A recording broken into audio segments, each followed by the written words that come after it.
Eric Andersen, welcome back to eTown. Good to hear you play and sing. You sound great with Scarlett, too. Thank you, Nick. Scarlett sounds great. I think I first heard her on the Rolling Thunder review tour with Dylan, right? Yeah, she told me that story. Yeah. She'd been playing in a Cuban band, and a guy drove up in a green car, and it was Bob Dylan. In a green car. And she's walking with her long red hair and her violin, and the rest is history. It sounds a little creepier than it probably was, actually. Wonder what happened to the car. Yeah, exactly. Well, listen, I was almost exhausted from reading all the things that you've done and all the places you've been. Forrest Gump. It's amazing, right? It's amazing. You were the guy in all these incredible places. Is that film happening? Is there a film about your life that's still in process? It is, yeah. Because it is cinematic, the scope of all those things. Yeah, there's a lot of stuff in there. Yeah. I mean, I saw some cuts. I mean, I didn't even realize. I didn't know where they got all the stuff. I mean, it was amazing. You didn't know the cameras were rolling all those times. Yeah, and I had a lot of film myself, a lot of Super 8s that I didn't ever develop them.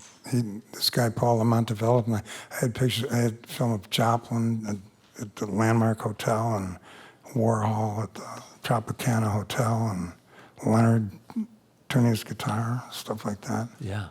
Last time I saw Nick was with Rick Danko when he was doing a show at the Hudson in Kingston, kind of along the lines of cleaning up the Hudson River, if I recall. It was an eTown taping, yeah. Yeah, it was a beautiful show with Natalie Merchant, and that was like 1999. That's how long it's been since I've seen her. Oh, man. So we've been catching up on a lot of stuff. We've got a lot of catching up to do. For those who don't know, Eric was born in Pittsburgh, raised in Buffalo, saw Elvis and all that stuff. You dropped out of college, but I suspect you already kind of knew what you were going to do before. You were on a path by then already. Well, right? you think so. I was actually in pre-med school. Would you like to be operated on by me? Anybody? Maybe not now, but You need a lot of anesthesia. yeah. You have to be comfortably numb. That's wild. That's wild.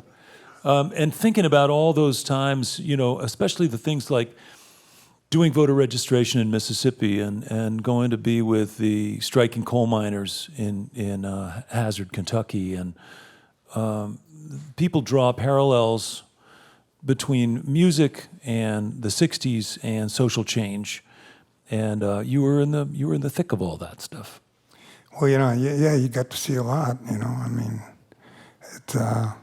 but then you think again. I mean, there was a lot of pressure going on. There was a lot of tension going on, like in the village or in the '60s, all over the place, because the Vietnam War was happening, and the civil rights movement and the sexual revolution was happening. I mean, it was like a real boho time in some ways, and I was kind of in between the crack between the beats and the hippies, you might say, and you saw all these things go down. Then you wonder, did the good guys lose? That's the thing, and you have to fight. You've seen a lot too. You got Lou Reed and Laurie Anderson married. Think about that. He did. I did that. Yeah, Wow. That's right. But that's not the same category of stuff that I'm talking about. You to tell never you the know. truth. Listen, it's all has its valences. Yeah. Well, it's funny because I think some people draw parallels between the '60s and now.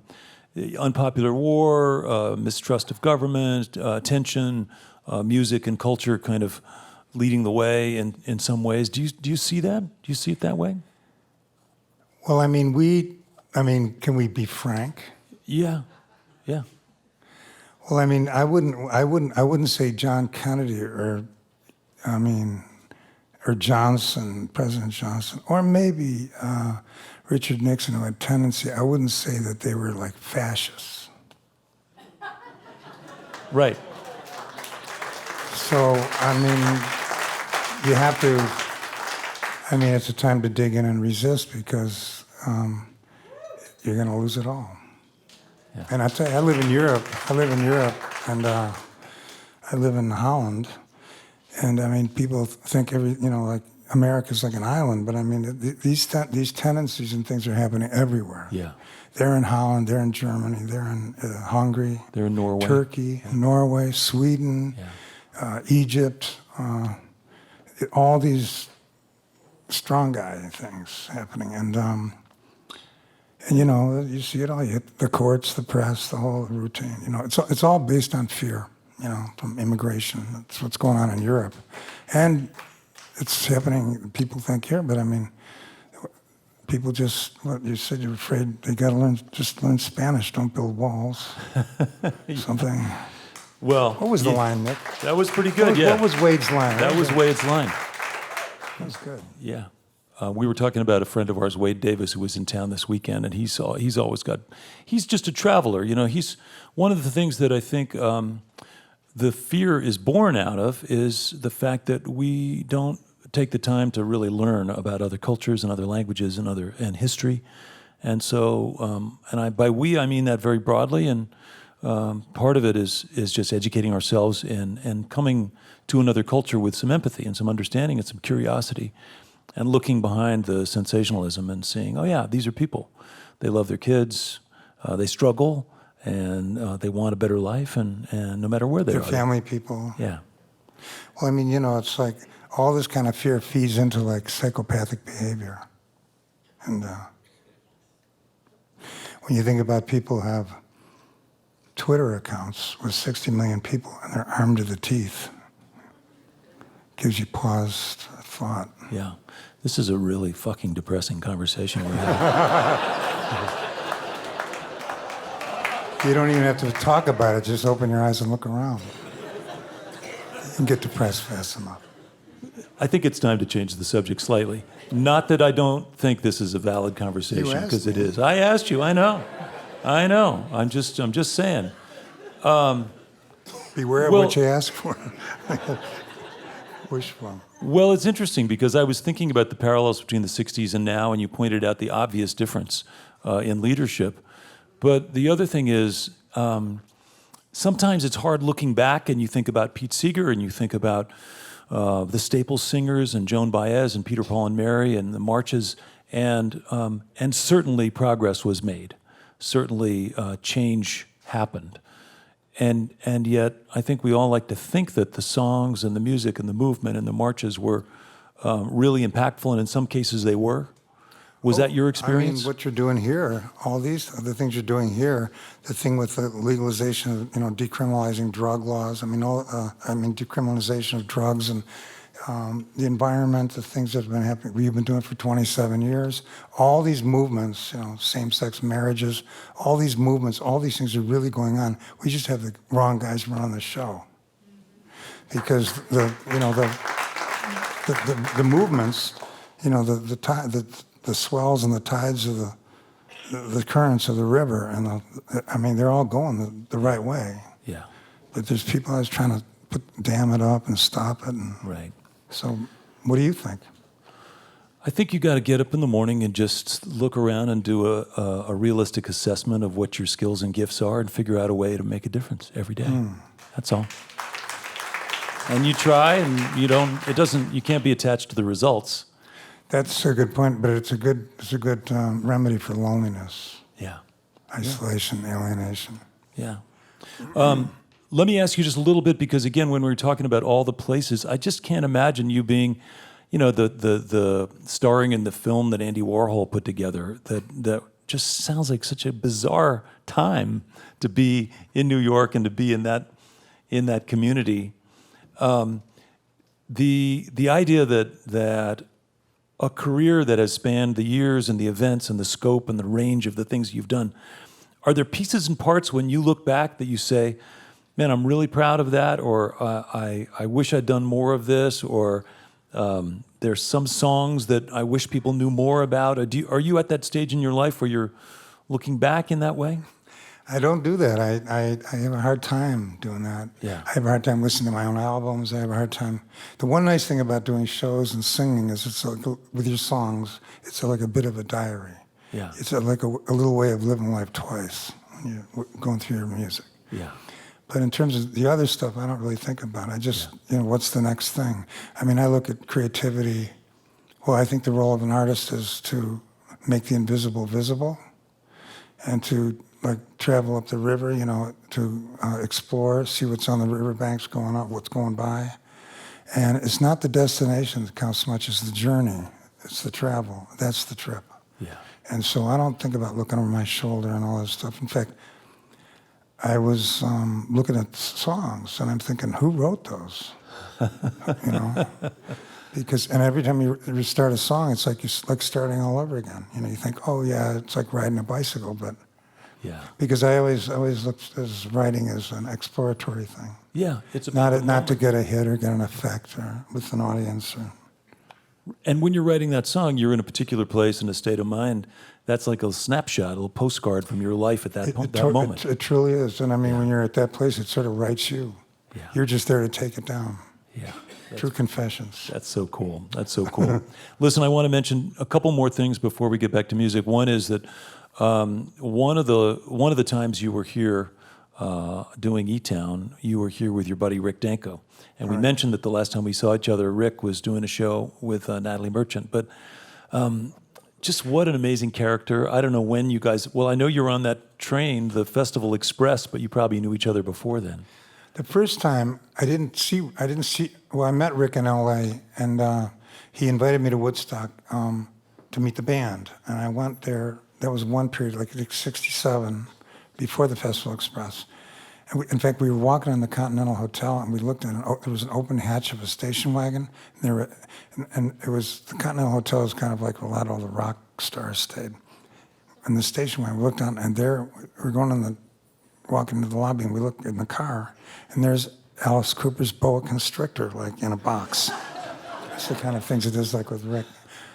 And he bought a car from a used car lot next door to the hotel that was there. I went to Woodstock because Carmen Guillu was there. But then I was doing the Winnipeg Folk Festival, and that's when I wrote Blue River. I was thinking of Blue River with the band. Yeah.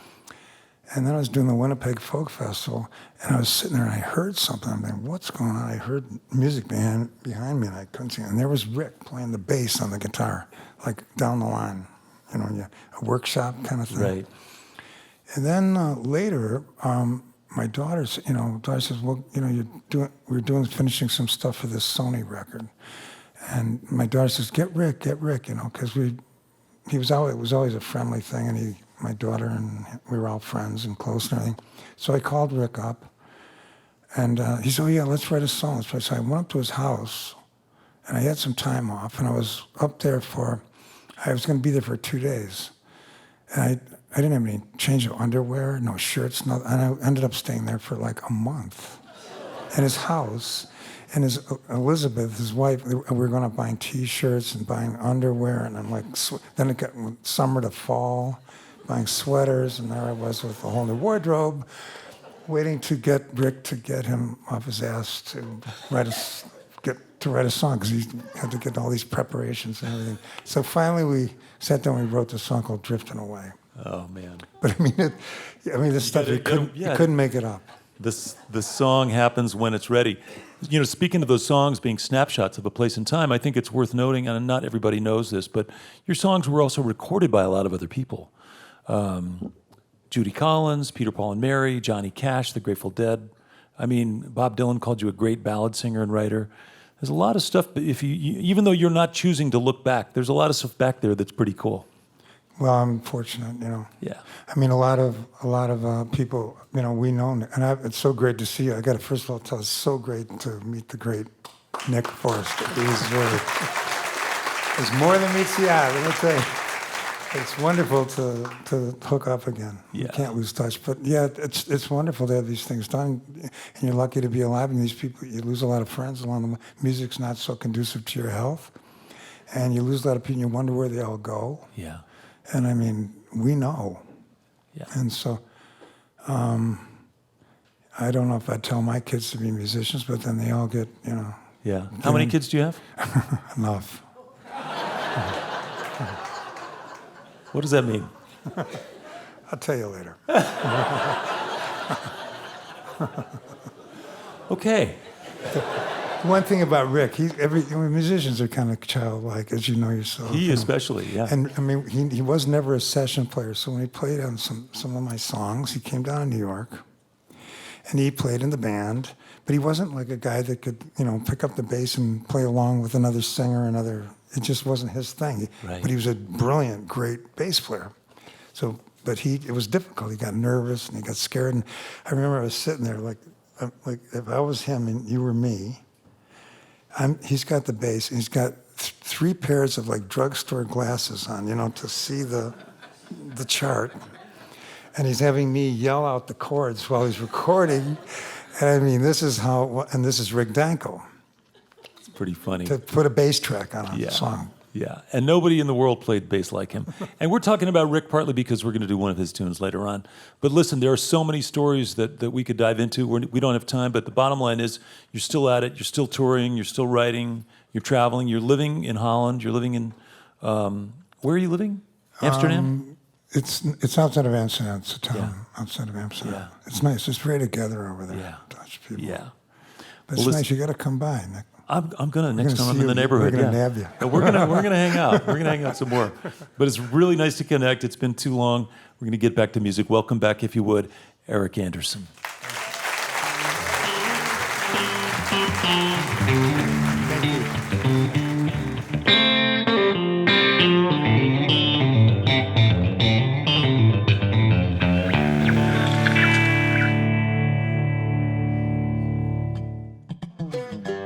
Hi, this is Nick Forster from eTown. If you want to stay up to date with all the performances, interviews, and behind-the-scenes footage, click the subscribe button. Thanks.